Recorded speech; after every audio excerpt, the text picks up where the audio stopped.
Jaime Maussan presentó ante el Congreso de México aparentemente 2 humanoides. Lo que muestran pues parece hecho como trabajo de manualidades para casa. Creo que hay una demostración clara de que nos encontramos ante ejemplares no humanos que no tienen relación con ninguna otra especie en nuestro mundo. Son restos antiguos de unos 800 años que han sido mutilados, han sido estructurados para darle otra forma, que eso ha sido manipulado con técnicas muy burdas. ¿Por qué crees que esto suceda sabiendo que es tan fácil de detectar si es real o no? Desde que estas figuras salieron, ha surgido un mercado de la venta de restos similares de ese entorno. Sectas que piensan que seres extraterrestres van a venir cierto día. Es que es fácil se desmonta, ¿no? Porque ponen fecha y todo, que va a venir un extraterrestre que va a matar a la humanidad. Pues no hay más que esperar ese día para que convencerles de que es erróneo.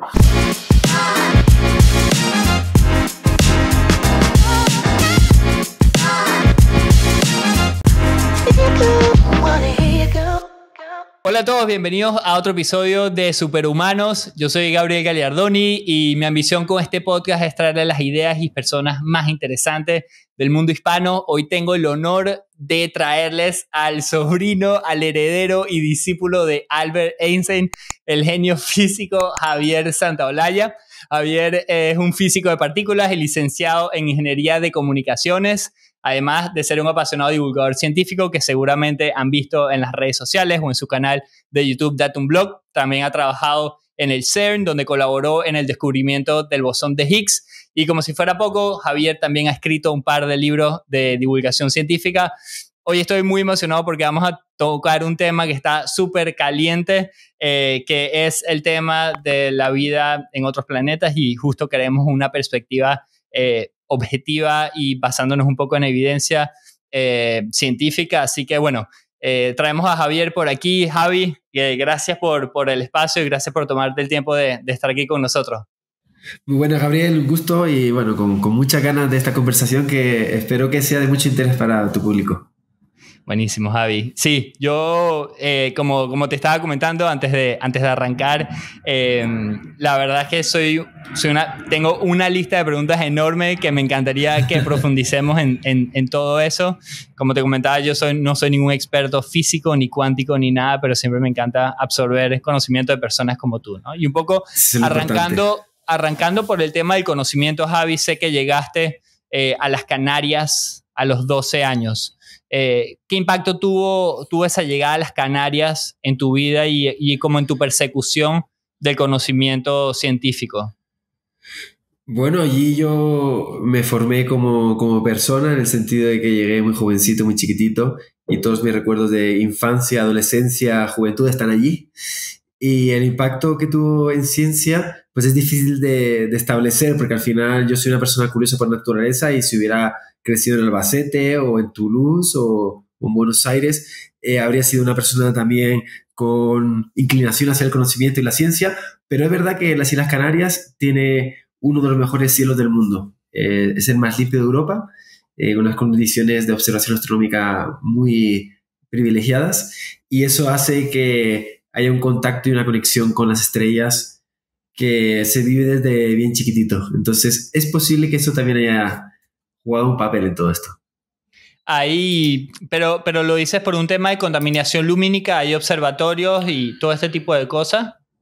Todo, porque... bueno, sí, para la observación astronómica no solamente cuenta la contaminación lumínica, que sí, de hecho una de las islas de Canarias tiene una regulación tal que no se puede, las luces están todas focalizadas hacia abajo, son naranjas, un tipo de luz muy determinada, o sea, está regulado por parte de la gobernancia para que se disminuya el impacto de las luces en la isla. O sea, eso por un lado.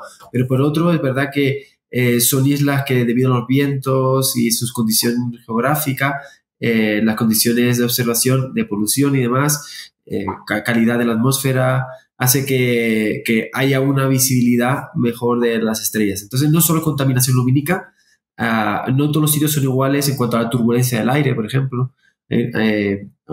Humedad, la altitud también es importante, que sean islas, que cuanto más alto esté mejor. Pues esas condiciones hacen que la situación sea muy privilegiada. Claro. Javi, ¿qué es la ciencia y por qué consideras que entender sobre ciencia y sobre el método científico es tan importante hoy en día, sobre todo en un mundo donde vivimos inundados de información, de malinformación? Entonces, ¿cuál es la importancia que consideras que es tú la ciencia y el método como para ser un poco más racionales y objetivos y entender el mundo en el que vivimos? Está genial la pregunta y yo creo que es una de las cosas que yo más pienso y más vueltas les doy. Cuando reflexiono sobre ello me di cuenta de que para mí la ciencia no es una profesión, es una forma de ser. O sea, yo no soy científico de 8 a 6 cuando investigaba, sino que es una forma de entender la vida, de entender los procesos mentales, entender la forma de razonar. En particular, lo que te da la ciencia es un conjunto de herramientas que te permiten discernir y te permiten aproximarte a las cuestiones abiertas con un enfoque que ha sido perfilado, ha sido pulido a lo largo de siglos, desde Francis Bacon, Galileo, del siglo XVI, que dieron forma al método científico moderno, y que este método científico ha sido pulido para que el mundo podamos entenderlo y podamos seguir razonamientos de una forma quizás más segura. Entonces te da claves y te da herramientas para, teniendo un montón de datos, encontrar una forma de sacar conclusiones y de dar respuesta a las preguntas. Y esto es muy importante en el día de hoy y en el día de ayer también y en el día de mañana. Sí, básicamente siempre. En mi último vídeo tengo una frase que me gusta mucho repetir porque creo que es una muestra de cómo la ciencia trasciende el mismo ámbito científico y llega a todos los ámbitos. Porque cuando uno usa la razón, el método científico o una forma de extraer información y conocimiento y con ello lo hace de una forma segura y libre de este tipo de sesgos, uno está más preparado para tomar decisiones. Digo que sin verdadero conocimiento no hay libertad. Entonces creo que un público bien informado, una sociedad bien informada, da lugar a una sociedad menos manipulable y por lo tanto más libre. Creo que es importante que cada persona se forme con estas herramientas de espíritu crítico porque le va a proteger respecto a muchas manipulaciones y situaciones diarias que comprometen nuestra propia libertad. Claro, que al final... Sí, no, pero es que es tal cual, porque al final esa ausencia de información empírica y conocimiento te termina encerrando en tu cabeza y en una toma de decisiones, ¿no? Entonces es un poco lo que tú dices de la libertad, que terminas siendo preso de tus decisiones por falta de herramientas, ¿no? Claro, por poner un ejemplo práctico, llega un político que asegura que cierta cosa puede ser beneficiosa y te pone a venderte, por ejemplo, lo que pasó con el COVID, pues en remedios extraños o cosas así. Si tú no tienes herramientas para tomar esa información y sacar con ello una validación o una refutación de eso, pues vas a caer ante esa manipulación que te están haciendo y por lo tanto no vas a ser libre. Estamos sujetos a muchas fuerzas y muchos poderes, claro, y muchos intereses, y eso hay que saberlo, que obviamente cada uno tiene su propia ideología, su forma de entender la vida, sus propios intereses, sus propios objetivos, y es normal que estemos sacudidos por intereses y presiones 3D, o sea, por todas partes. Y pues para poder uno tener una perspectiva de vida y poder tomar decisiones, como digo, con esta bandera de la libertad que a todos nos gusta enseñar, pues es importante protegernos contra esos ataques, porque si no seremos marionetas. Entonces, si no queremos ser marionetas, hay que formarse. Claro, tal cual. Y al final, sobre esa base, es probablemente sobre la cual uno construye su filosofía de vida, ¿no? Es como teniendo toda esa información, es sobre la cual tú construyes la base sobre la cual tú operas, ¿no? Tomas decisiones, piensas y tienes perspectiva de cómo ves el mundo. Eso va más allá, porque yo lo que me refería era precisamente a pues cosas, casos como el calentamiento global, pues obviamente, o la edición genética, la robótica, la inteligencia artificial. Cada vez están sucediendo cambios en nuestra sociedad más acelerados, más disruptivos. Sí. Si no tenemos herramientas, no podemos posicionarnos respecto a eso. Pero como dices tú, no solamente nos da la ciencia y el conocimiento general, yo creo que es más allá de la ciencia. El conocimiento general nos da no solo herramientas para defender nuestra libertad, sino que encima yo creo que también nos da herramientas para forjar una espiritualidad o una concepción de vida o una filosofía de vida, un espíritu, una comprensión más profunda de nuestra humanidad, yo creo que son herramientas también muy positivas para encontrar la felicidad y nuestro camino en la vida. Entonces, nos da un espacio de libertad, pero también nos dirige muy bien, el conocimiento dirige muy bien estas reflexiones internas que tenemos sobre qué es vivir, cómo vivir feliz, ética, moral. Claro. Pues, todo eso ayuda mucho, por supuesto. Claro, hablando de eso, Javi, ¿para ti qué es el sentido de la vida? ¿Cuál es tu propósito? Ajá, el mío en particular, entiendo. Yo le doy muchas vueltas a esta cosa y cada vez más. Y he descubierto que es precisamente lo que le decía antes, que la ciencia me ha ayudado mucho a encontrar respuestas a este tipo de preguntas. O sea, la ciencia para mí ha sido un muy buen aliado para ubicarme en cosas tan importantes como esta. El sentido de la vida, pues la propia definición, la propia palabra ya establece lo importante que es el centro de nuestro motor vital, y para mí ahora mismo en este estado en el que estoy viviendo tiene mucho poder en cuanto a sentido de vida, aprender y compartir. Creo que he encontrado sentido de vida en mi trabajo en cuanto a en la herramienta del conocimiento como una forma de aportar al mundo, este cliché que puede sonar un poco ridículo de hacer un mundo mejor, pero sí creo en la aportación individual a la sociedad y que cada uno puede aportar cosas positivas, un granito de arena, y creo que yo lo puedo hacer a través del conocimiento, de aprender y compartir. Y por otro lado, creo que intentar ser una buena persona. Creo que estoy leyendo ahora mucho clásico, filosofía clásica, y hablaban ya de esto, de cómo la virtud, como el uso de la razón, la inteligencia, estoicismo, el intelecto. Sí, es una rama más de la filosofía, pero tú te pones a leer realmente todos los pensadores. Sócrates, la virtud es la base de la felicidad. Aristóteles, la moderación, la virtud, el uso del intelecto, esa es la verdadera felicidad. Todos decían lo mismo, y realmente es otra de las cosas que he descubierto, que aprender, alcanzar la virtud, ser bueno, es un muy buen camino hacia la felicidad. Claro, sí, porque al final, ¿qué es felicidad para ti? Claro, es otra cuestión muy delicada. Los griegos eudaimonia o así le llamaban, y creo que le dan un sentido diferente. Hoy entendemos la felicidad como un estado final y no tanto un camino momentáneo. Más, sí. Mientras que creo que los griegos le dan ese sentido de camino, de aprendizaje. Y creo que para mí la felicidad es muy difícil de definir, pero para mí es ese camino de búsqueda en el que uno encuentra ese sentido de la vida. Yo creo que la felicidad para mí, yo la estoy viviendo como ese momento en el que mis intenciones de la vida, mi sentido de la vida y las cosas que yo creo que son buenas para mí y para el mundo, de alguna forma coinciden y convergen con mis propios actos. O sea, la felicidad es ser fiel a lo que yo creo que es la forma correcta de vivir la vida. O sea, la felicidad para ti es algo constante más que algo momentáneo. Bueno, pues, no es algo que haya profundizado mucho y quizás me estoy metiendo en cosas que como percepción de vida, ¿no? Para mí la felicidad yo la percibo como, o sea, yo cuando recuerdo un año, recuerdo si he sido más o menos feliz, no por momentos puntuales donde pueda estar en una comida y sentirme bien, sino más como una trayectoria. O sea, para mí la verdadera felicidad no es algo momentáneo, porque si solo vas a ser feliz en momentos particulares de la vida y el resto vas a estar sufriendo o en angustia, pues no me parece a mí como una verdadera definición de esa sensación que buscamos todos de paz interior, que para mí es verdaderamente eso a lo que se refiere a la felicidad. Claro, me encanta.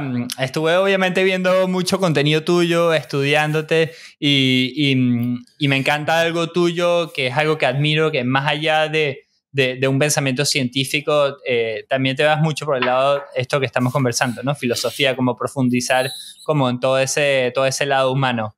Y es algo que me encanta, y te aplaudo y te admiro, porque realmente un poco volviendo al cliché de antes, está generando un impacto importante porque le estás dando una herramienta a la gente para justamente ser libres. Y la mayoría de los humanos lo que buscamos es ser libres, ¿no? Al final, el dinero que es una herramienta para ser libre, el conocimiento es una herramienta para ser libre y tú estás dándole a la gente esa herramienta, ¿no? Y aparte es algo que a ti te llena.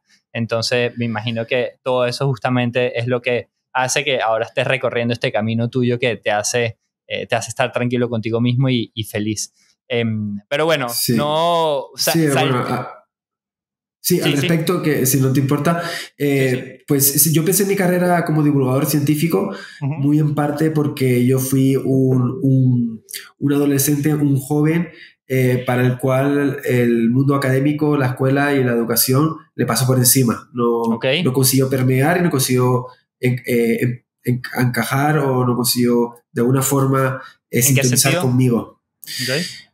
No tuve ningún profesor que me marcara. Creo que sufrí esas cosas que hoy decimos, ¿no? De una educación súper poco humanizada, muy basada en resultados, muy resultadista, poco en la curiosidad, aprendizaje de memoria, poco espíritu crítico, pocos espacios de discusión, de desarrollo personal, poco concentración en desarrollar otro tipo de habilidades, pura memoria y muy resultadista. Y como tal, no me acerqué a la ciencia, no me enamoré de la ciencia, lo hice más tarde. Y cuando ocurrió todo este boom en mi vida de la ciencia, pues pensé que podía ser un buen aporte a la juventud muy en particular y a la sociedad en general, si podía ser un elemento que pudiera de alguna manera cambiar esa percepción y ayudar a tender puentes entre el conocimiento y las personas. En ese sentido, agradezco mucho lo que dices y también ese era mi objetivo y la herramienta que quise usar fue la humanización de la ciencia. Creo que una de las cosas que a mí me alejó de la ciencia y entiendo que a muchas personas le aleja de la ciencia es esa forzada fachada de... La percepción errónea. Sí, pero es causado muy en parte por la propia ciencia que genera una fachada que es falsa de objetividad y frialdad, intentando mostrarse como algo ajeno al mundo humano y que está ahí por encima de nosotros y que nosotros captamos fuera de nuestra esfera, pero llegamos a ella. La ciencia es una esfera de la vida mucho más humanizada y creo que cuando se humaniza se hace más divertida, más rica, más entretenida, más personal. Entonces, por eso que estoy incluyendo tantos elementos como los que mencionas de intentar tirar de la historia, de la narrativa, de la broma, de la risa, de la emoción. Humanizar la ciencia yo creo que fue la herramienta en la que yo creí más para poder conseguir ese objetivo de cambiar la percepción, la aproximación de la gente hacia la ciencia.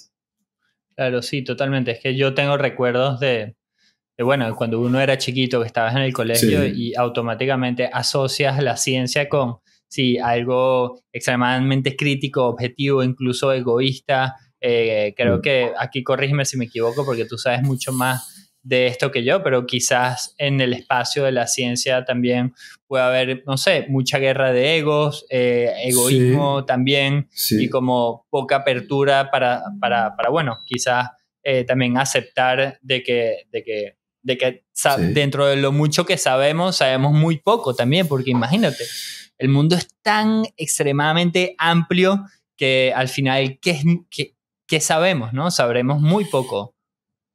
Sí, por eso digo que es una falsa fachada y se erige muy en parte precisamente para dar esa sensación de verdad absoluta, que entiendo por qué se hace. Muy en parte se hace para protegerse de los ataques externos que siempre han estado ahí, de otro tipo de análisis del mundo que intenta violar los principios de la ciencia o dañar los principios de la ciencia. Entonces se genera una especie de caparazón para protegerse de todo eso. Creo que es muy en parte el motivo por el que se erige y es un caparazón que cuando se lleva al extremo hace mucho daño porque muestra la imagen de un científico muy soberbio en posesión de la verdad que a la persona externa le resulta muy agresivo, muy dogmático y desde luego poco integrador. Entonces es verdad que esa percepción que has dicho tú es bastante extendida y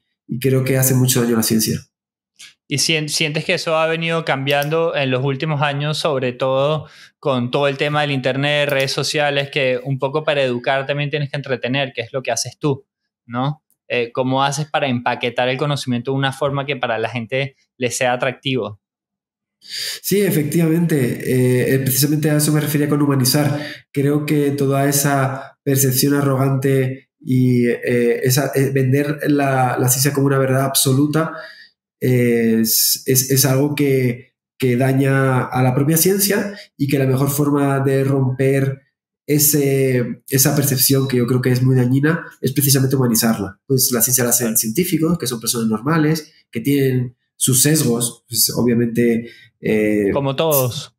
Sí, pues exacto, como todos, que se equivocan, que tienen errores, que son manipulables también. Los científicos, hay muchos momentos de historia en los que se muestran como herramientas a otros poderes y sucumben por desgracia, a otro tipo de intereses. Y la ciencia la hacen humanos científicos que intentan crear una estructura que les permita entender mejor la realidad, pero que es falible, que no es perfecta y que pues también se estanca, tiene determinados vaivenes. O sea, es como cualquier otra rama de la existencia humana.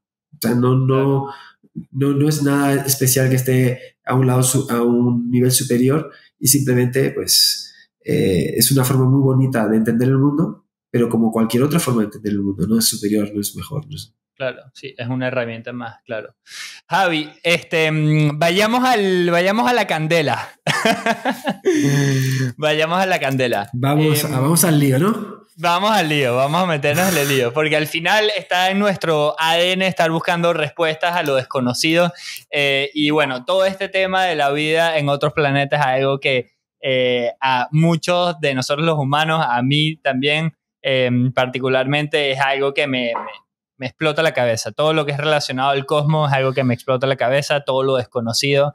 Y bueno, hace el 12 de septiembre, pues como probablemente muchos que estén escuchando este podcast sabrán, Jaime Maussan presentó ante el Congreso de México aparentemente dos cuerpos humanoides, como él lo definió. Y bueno, justamente a raíz de eso es que un poco quería traer a Javi aquí al podcast para que nos diera su perspectiva y nos contara un poquito sobre todo esto que está pasando.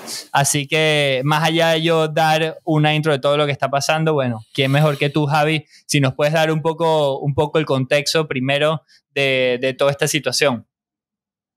Perfecto, sí, encantado con mis limitaciones, como antes decíamos, como un ser humano curioso que intenta acercarse a la verdad, pero que es consciente de sus limitaciones y que quizás puedo hablar con un poquito más de seguridad y en público porque he dedicado horas a esto. Entonces, tengo muchas horas estudiando este tema y por eso me atrevo a expresarme, aunque sé que me puedo equivocar.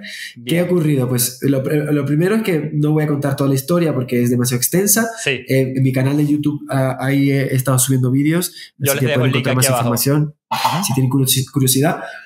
Pero voy a intentar ir directo al grano, pero a la vez contarles toda la historia tal y como yo la he recibido y como la he aprendido. Bueno, ocurrió efectivamente el 12 de septiembre, hubo una sesión de 3 horas y 20 en la cual diferentes personas estuvieron dando su testimonio acerca del mismo hilo común que era el fenómeno extraterrestre. Esto ocurre además un mes después de que en el Congreso de los Estados Unidos otras personas, en este caso creo que fueron 3, subieron a la palestra para también relatar diferentes experiencias, en este caso con el fenómeno OVNI, exigiendo a los gobiernos, en este caso, que fueran más transparentes. O sea, todo esto forma parte de un movimiento, lo que es un movimiento internacional, en el que se está intentando presionar a los gobiernos para que sean más claros y transparentes con respecto a la información que se tiene sobre esto.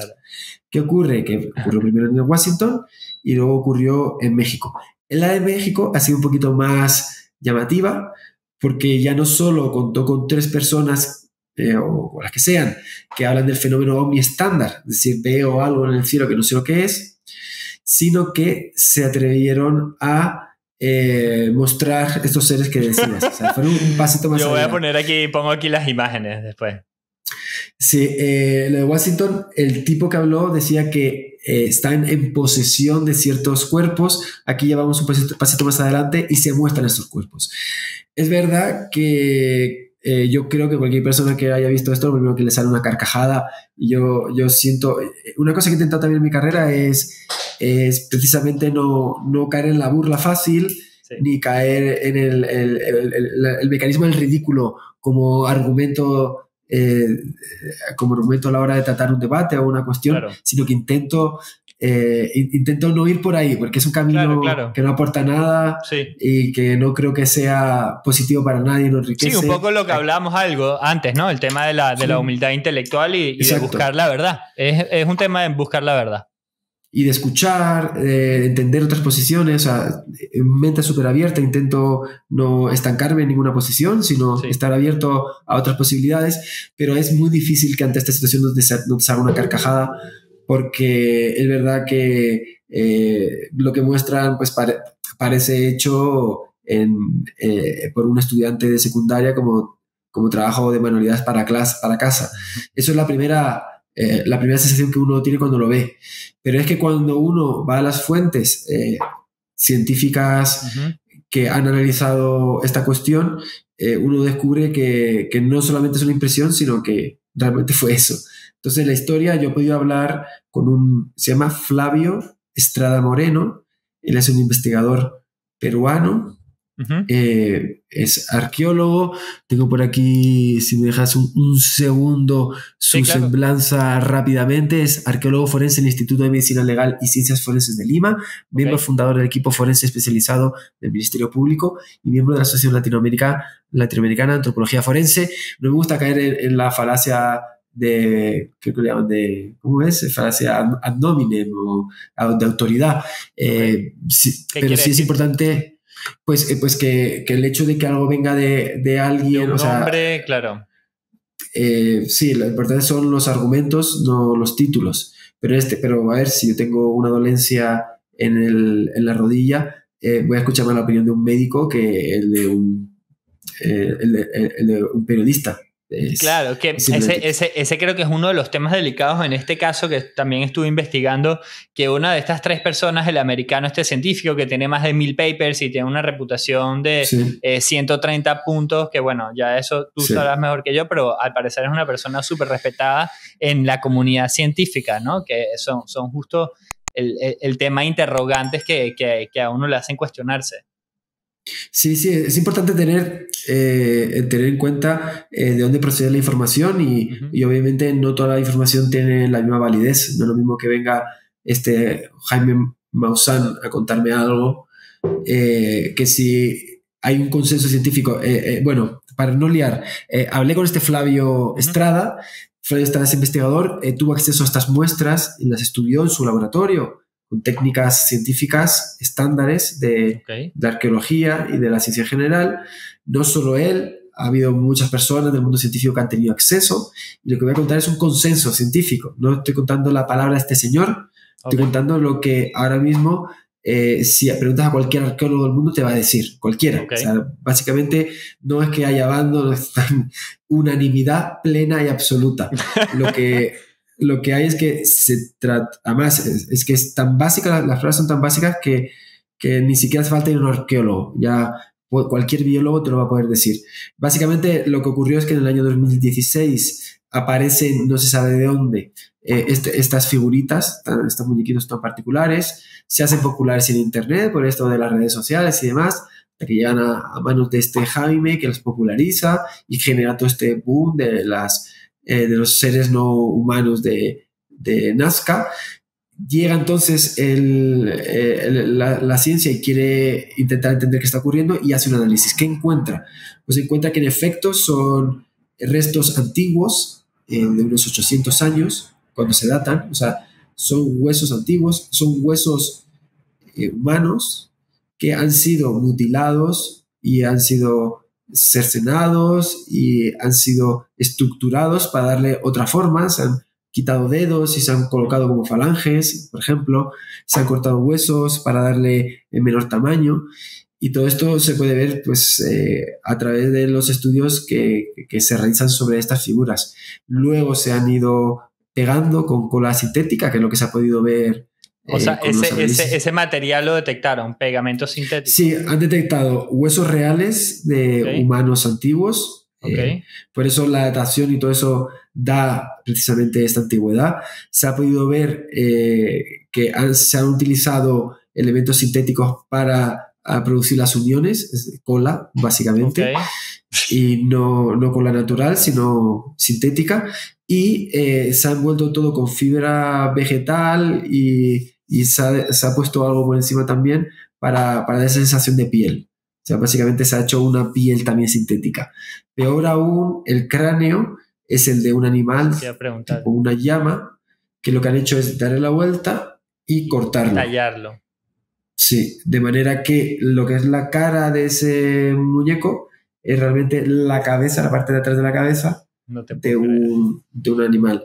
Y todo esto se ensambló para dar esta estructura. Entonces, los análisis químicos demuestran el uso de vegetales, huesos de animales y huesos reales. Y por otro lado, biológicamente, que es lo que decía, que no hace falta ir a espectroscopía ni análisis, digamos, muy modernos. Biológicamente es un ser que, como decía la persona que entrevisté, no puede haber caminado sobre la Tierra porque o sea, no se mantiene en pie. O sea, no está... como está cortado y pegado de aquí y de allá, si yo te digo, haz un ser humano con huesos, pues te va a salir algo que se va a caer, o sea, que no se va a sostener, que no va a poder caminar. O sea, anatómicamente está contrahecho, no tiene ningún sentido. Y eso no es algo que requiera de un análisis profundo en un laboratorio con rayos X y muy más. Complicado, claro. La propia estructura anatómica da para ver que eso ha sido manipulado con técnicas muy burdas. ¡Qué locura! Y, o sea, ¿por qué crees que esto suceda sabiendo que es tan fácil de detectar si es real o no? O sea, porque no, eso es lo que no me cabe en la cabeza, porque es tan fácil detectar todos estos materiales que si saben que eso va a suceder, ¿para qué van a hacer algo así? O sea, ¿cuál crees tú que sea la historia detrás de eso? Porque es que no entiendo. Sí, lo primero que tengo que decir es que desde que estas figuras salieron y ahora también, según me cuenta este experto, de nuevo recurro a él porque son cosas que he aprendido a través de él, ha surgido un mercado de la venta de restos similares de ese entorno. O sea, hay toda una mafia y una industria de compra y venta de restos históricos. Lo cual, como me está contando este experto, no solamente genera un mercado fraudulento, que además produce mucho daño en la opinión pública y mucho daño a la hora de generar división sobre estos temas que, como sabes, que son muy candentes, sino que además están generando un estropicio de la historia y de la arqueología de un territorio muy rico como es el territorio de Perú. O sea, está habiendo, ya no solo se profanan enterramientos para robar oro o robar joyas, sino que ahora se roban huesos y están generando un destrozo arqueológico en toda una región que está viendo destrozada su historia. O sea, estamos presenciando cómo se está destruyendo un patrimonio universal sobre nuestra especie, y eso hace que sea todo más triste. No solamente están produciendo un engaño, no solamente están generando un mercado fraudulento, están también dañando el patrimonio histórico de la humanidad. Claro. Wow, qué fuerte. Y más aún... Espera, no he respondido a la pregunta, por cierto. Rápidamente te respondo. ¿Por qué hacerlo? Pues porque genera dinero. Sí, ya está. ¿Y por qué? Y todavía más interesante, dices tú. ¿Y por qué, si es tan fácil de desenmascarar, todavía se hace esto? Pues te aconsejo o te propongo que envíen los comentarios a este vídeo que estamos haciendo, para que veas que da igual los argumentos que des, y esto la psicología lo estudia, en la mente humana tiene un conjunto de mecanismos que llamamos sesgos cognitivos y también heurísticos, que lo que hacen es traicionar de alguna forma el razonamiento lógico para darle la vuelta a la cosa y al final quedarte como estás. Es decir, siempre va a haber un conjunto de gente que está tan firmemente posicionada en su opinión, ha dado tanto de su empeño en creer algo, que en cuando tú le muestres un argumento en contra de sus propias creencias, va a sentir lo que se llama una disonancia cognitiva, sí. Y esa disonancia cognitiva le va a llevar a dar la vuelta al argumento. Entonces, de ahí va a salir los clásicos: esto es una manipulación del gobierno o del orden mundial, nos están engañando colectivamente, la ciencia es toda una farsa. O sea, aunque haya herramientas científicas para desmontar esta farsa, siempre hay herramientas psicológicas que son más poderosas que las científicas para darle una vuelta más. Esa sería la respuesta a la pregunta. Tal cual, tal cual. Al final lo que sucede es que la gente confunde sus creencias con el yo, ¿no? Es como que la gente cree que el yo son sus creencias, y justamente la aparición de cantidad infinita de sesgos hacen que te confundas y te ciegue por completo a ver la realidad, ¿no? Porque siempre estás buscando, el humano por naturaleza siempre está buscando respuestas hacia lo desconocido. Y cuando no tienes respuestas hacia lo desconocido, pues tu cerebro es como empieza a utilizar qué es todo lo que tiene a la mano para construir una respuesta que te haga sentir bien y te ahorre energía en tu cerebro de estar constantemente buscando esa respuesta, ¿no? Sí, esa es una de las cosas que ocurre. Y la otra cosa que ocurre es que cuando generamos una opinión y realmente hemos invertido un esfuerzo en tomar esa opinión, nos aferramos a ella de manera que pasamos por encima del razonamiento crítico. De hecho, eso que somos seres racionales, se ha demostrado que somos más seres emocionales que racionales. Y aquí es una demostración más como ejemplo de que suele ocurrir con este tipo de situaciones. Y esto he leído, yo no soy un experto, pero soy muy curioso y he leído mucho de esto. Pues si hay una secta, hay casos ya que se han estudiado, sectas que piensan que seres extraterrestres van a venir cierto día, y dices tú, pues que es que fácil se desmonta, ¿no? Porque si va a venir ponen fecha y todo, que va a venir un extraterrestre que va a matar a la humanidad, pues no hay más que esperar ese día para que convencerles de que es erróneo. Pero hubo este caso de una secta que siguió precisamente este patrón, y lo que ocurrió que ese mismo día se pusieron todos, se reunieron en una casa a esperar la llegada, y cuando no ocurrió la llegada por razones obvias, la respuesta fue: claro, es que al juntarnos hemos generado una energía que ha producido que esa llegada no se dé. O sea, siempre hay formas de lógicas de trucar la mente y darle la vuelta a la cuestión para que manipulemos los hechos de tal forma que siempre confirmen nuestras creencias. O sea, el problema de las creencias es que por procesos mentales estamos todo el tiempo traicionando el razonamiento y los datos delante de nuestros ojos para que los datos encajen en nuestras creencias y no nuestras creencias en los datos. Sí, sesgo de confirmación. Sí. Todo. Total. Javi, qué locura. Y una que me encantaría también ir a, bueno, ya que estamos hablando de todos estos temas, porque me recuerdo que hace un tiempo yo también siempre he sido, no escéptico, pero sí, siempre me gusta como entender la realidad sobre un filtro de evidencia y sobre lo que podemos demostrar que es real, ¿no? Y que no es real, ¿no?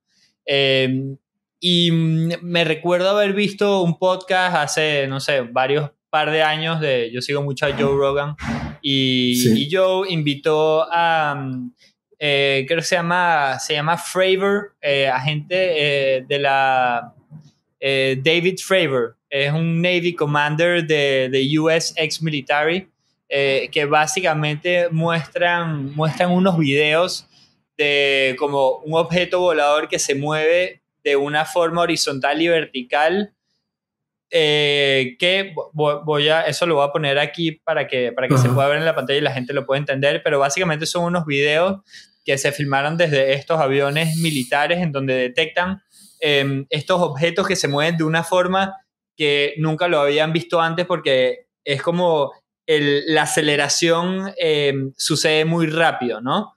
Me imagino que tú obviamente sabes de todo esto. Entonces, ¿qué has investigado tú de ese tema?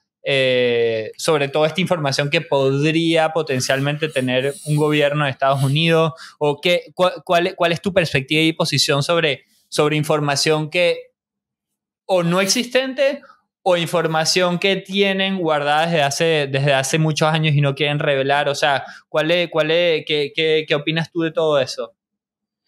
Lo primero que me gustaría decir al respecto es que de alguna forma soy fan del fenómeno extraterrestre, o sea, me encanta el tema extraterrestre desde el punto de vista de la ciencia, o sea, no soy una persona contraria a todo esto o que estoy deseando con mis sesgos que algún día se muestre que no, que todo es mentira. Claro. O sea, realmente es un tema al que yo me acerco con curiosidad. Sí. Es un tema que me encantaría que fuera real, o sea, dentro de mí hay una parte que dice, ojalá que esto sea real, porque qué bonito, ¿no? Poder hablar con un extraterrestre, entrar en contacto. O sea, eso para empezar, para que se sitúe la audiencia, que no es que yo pues quiera negar todos por mis propias intenciones.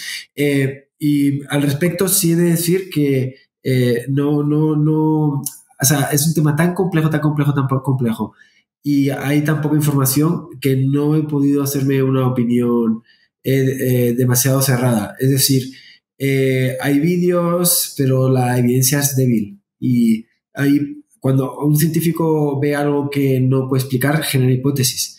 Y las hipótesis son posibles respuestas a lo que está viendo, que como tales, por ser hipótesis, no están verificadas o no cuentan con un respaldo fuerte. Esto es lo que pasa. Hay vídeos que no dejan clara la naturaleza de lo que se está viendo y que por lo tanto resulta una evidencia suficientemente débil como para que no conformen ninguna teoría clara sobre qué está ocurriendo. Hipótesis, pues la primera hipótesis que se puede ocurrir a uno es que los vídeos son falsos. Obviamente es una hipótesis que no vamos a poder tampoco dejar de lado del todo. Otra hipótesis es que eso es tecnología militar desconocida, o pues, sí, efectivamente, pues hay muchas cosas que el ser humano corriente no tiene acceso, porque sabemos que los gobiernos trabajan también en un nivel de secretismo que escapa a nuestro conocimiento con una barrera de 30 o 40 años. O sea, se desclasifican cosas que ocurrieron en los 60, 70 ahora, 60 años después. O sea, claro. Evidentemente están pasando cosas ahora que nos enteraremos a finales de este siglo y estaremos tú y yo seguramente en otro mundo ya, pero en efecto no hay que dejar de lado tampoco la hipótesis de que sean naves simplemente alejadas de la tecnología que el ser humano común maneja el día a día. Y luego está la opción de que sí sea algo extraterrestre. Pero creo que en este punto, con las evidencias que hay, creo que hay una cosa en ciencia que usamos mucho, se llama la navaja de Occam. Okay. Es un procedimiento también estándar que cuando tiene muchas posibilidades, muchas hipótesis y no tiene ninguna clara que encaje perfectamente con la evidencia y con la cual pueda formar una teoría firme de lo que está ocurriendo, uno con esta navaja de Occam lo que hace es de alguna forma privilegiar la hipótesis más razonable. Más cercana. Sí. Y en ese sentido, a mí, mi propia navaja de Occam me dice que entre la hipótesis de que esto sea un cacharro que tiene el gobierno de Estados Unidos y que prefiere... otra hipótesis, que todo sea una cortina de humo. Obviamente, para distraer la opinión, eso se hace mucho, para desviar la atención de ciertos temas. Todos sabemos que Joe Biden está metido en situaciones delicadas con su hijo, casos de pederastia. Hay muchos temas que a ciertas personas les puede interesar tener fuera del foco, claro, de la actualidad, y este tipo de cosas sirven mucho para desviar la atención. Entonces, esa es otra hipótesis que no había mencionado. De todas estas hipótesis, a mí me encaja más que sea un tema para desviar la atención que manipulación pura y dura, y que es algo que se ha hecho desde el inicio de la historia de la humanidad, o sea, no es algo nuevo, o que sea un tipo porque puede ser combinación, que sea tecnología muy avanzada que no conocemos. Claro, y en términos de probabilidades, ¿qué tantas probabilidades en la comunidad científica, digamos, se conversa de que pueda existir vida en otros planetas, entendiendo lo gigante que es todo? Sí, y al respecto también, por cerrar la pregunta anterior, es que la hipótesis de que esos cachorros sean alienígenas es un poco rara, ¿no? Porque los extraterrestres, en teoría, los mundos están muy, muy lejos, muy lejos, muy lejos. Entonces, que vengan aquí, que se muestren, que no sea obvio, o sea, todo ese camino, o aquel que decía que la nave llegó y se estrelló, o sea, llegas, te recorres el medio universo para estrellarte, no sé. Claro, son claro. historias que no encajan del todo. Y sobre las probabilidades de que haya vida, pues creo que es una pregunta demasiado compleja para darte un dato preciso. De hecho, ocurre una cosa, y es que ni siquiera se sabe lo que es la vida. Preguntas a cualquier científico y no hay una definición clara de qué es la vida. Por lo tanto, imagínate ya calcular la probabilidad de que haya vida, si no sabes ni lo que es la vida. Eso quiere decir que hay demasiadas incógnitas y demasiados parámetros desconocidos como para poder hacer un cálculo serio. Se ha intentado hacer cálculos de esto, pero se ha visto que no nos podemos fiar, porque los resultados que salen pues no encajan con lo que vemos. Y en definitiva, cualquier cosa, estimación, es que no hay nada, no se puede decir. Creo que el consenso, por decir algo, donde se posiciona el grueso de los científicos es que sí, seguramente haya vida por precisamente la cantidad de mundos que hay. O sea, se ha podido ver que el universo es muy, muy grande, tiene cientos de miles, de millones, algo así. Hay como 100 planetas habitables por cada grano de arena en la Tierra. Cuando vayas a la playa, toma arena y wow, o sea, hay 100 planetas por cada grano de arena. O sea, es una cosa sí, justo gigantesca. por eso te preguntaba. Justo estaba escuchando al administrador de la NASA, que un poco, que bueno, salieron una rueda de prensa hace poquito también con todo este tema del UPA y un poco decía eso, ¿no? Hablaba de que bueno, que estadísticamente, según su equipo, obviamente, de científicos, esto y lo otro, tomando en cuenta la cantidad de miles de millones de galaxias y de estrellas y de planetas habitables dentro de esa estrella, o sea, las probabilidades de que haya son extremadamente altas, ¿no? Que eso ya, bueno, es otra cosa de que lleguen, no lleguen, algún día se sepa o no se sepa, pero como estadísticamente que las probabilidades de que haya son extremadamente altas, ¿no? Pero sí, un poco Sí. No, dime. Es que aquí hay una cosa fundamental que hay que entender para darse cuenta de la magnitud del problema de todo esto, porque lo que acabas de decir es un lado de la balanza. Sí, hay muchos mundos, pero que hay el otro lado de la balanza. El otro lado de la balanza hay algo que pesa mucho, incluso puede que más que todos esos mundos que hay por ahí, y es que no sabemos qué es la vida.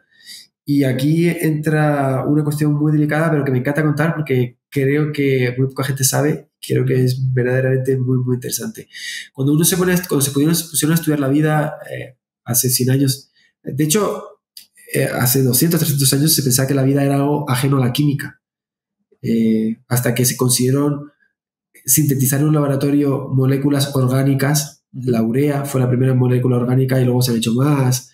O sea, hasta que se consiguió sintetizar moléculas orgánicas, se pensaba que el mundo orgánico era ajeno a la química. Pero cuando se pusieron a analizar cómo funciona la vida a través de la química, se dieron cuenta que era una reacción química como cualquier otra. Hay muchas reacciones químicas que ocurren en la combustión. Quemar un palo es una reacción química. Claro. Juntar sal con agua es una reacción química. Hay tantas reacciones químicas que nos rodean en el mundo. Pues cuando se pusieron a estudiar a un ser humano, se dieron cuenta que era una reacción química. Es increíble, pero no tiene nada diferente de lo que ocurre cuando el hidrógeno se junta con el oxígeno para generar agua. Es solo una reacción química.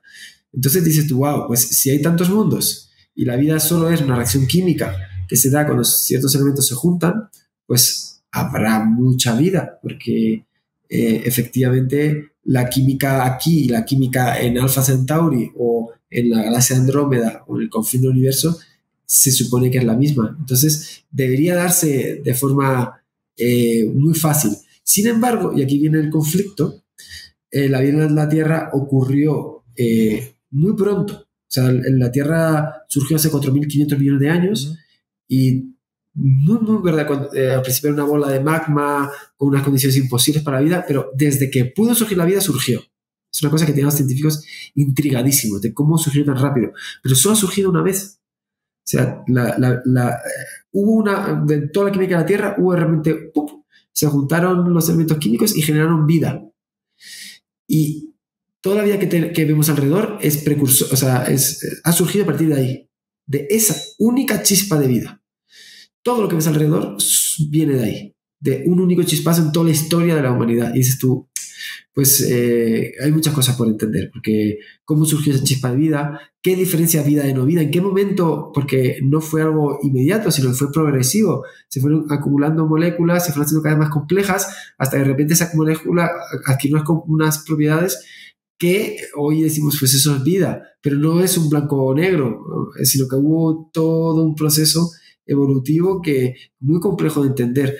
Entonces al final con lo que nos quedamos es, no hemos entendido la vida en la Tierra, ni siquiera nos hemos dado cuenta hasta qué puntos especiales, no sabemos cómo surgió y por lo tanto no sabemos qué hay detrás de ello. Obviamente te estoy hablando de una visión también muy reduccionista que dice que la vida es solo química, pero es que te puede llegar un filósofo, te puede llegar un religioso y decirte, no, pues es que claro, lo que te falta es el ingrediente que no estás teniendo en cuenta, y es que dentro de la vida física hay otra vida no física que interactúa con la materia para generar esa chispa de la vida. Entonces dices tú, wow, es que de verdad no sé nada. Y como no sé nada, pues, ¿cómo puedo comparar la cantidad de mundos que hay con algo que no sé? O sea, al final la balanza acaba rompiéndose porque de verdad que hay muchos planetas en un lado del platillo, pero en el otro hay una incomprensión absoluta sobre el misterio de la vida que hace que cuando quieras juntar esas probabilidades de mundos versus chances, pues te salga una ecuación rota. Claro.